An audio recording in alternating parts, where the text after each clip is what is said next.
Алматы облысында 44 жастағы тұрғынды белгісіз біреу соққыға жықты. Оқиға Талдықорған қаласы маңындағы Еркін ауылында болған. Жәбірленуші есін жия сала бірден полицияға шағым түсіреді.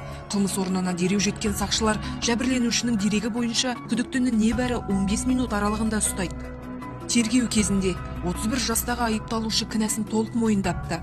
Тергеу істің жай-жапсарын анықтауда. Тілге тиек етер жайт жуан жұдырықты азамат деструктивті діни ағым мүшесі болып шықты. Қазіргі уақытта Қазақстан Республикасы қылмыстық кодексінің 293 бабына сәйкес бұзақылық дерегі бойынша сотқа дейінгі тергеу амалдары жүргізіліп жатыр. Тексеру барысында сөзге келіспей қалудың соңы жанжалға ұласқаны анықталды. Тергеу аяқталғанға дейін күдікті мекен-жайын өзгертпеу туралы міндеттемемен босатылды. Жырын Серікқызы, Әміре Арын, арнайы Таунюс үшін.